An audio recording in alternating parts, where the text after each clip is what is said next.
महाराष्ट्रातील सर्वाधिक मतांनी निवडून आलेले 5 आमदार.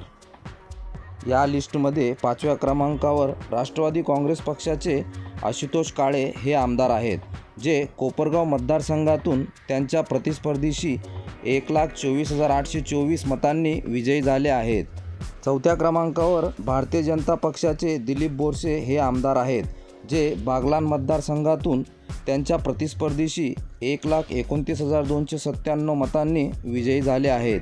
या लिस्टमध्ये 3ऱ्या क्रमांकावर राष्ट्रवादी काँग्रेस पक्षाचे धनंजय मुंडे हे आमदार आहेत, जे परळी मतदारसंघातून त्यांच्या प्रतिस्पर्धीशी 1,40,224 मतांनी विजयी झाले आहेत.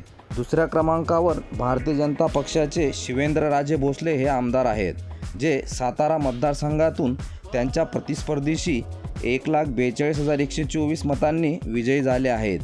या लिस्टमध्ये 1ल्या क्रमांकावर भारतीय जनता पक्षाचे काशीराम पावरा हे आमदार आहेत, जे शिरपूर मतदारसंघातून त्यांच्या प्रतिस्पर्धीशी तब्बल 1,59,44 एवढ्या मताधिक्यांनी निवडून आलेले आहेत.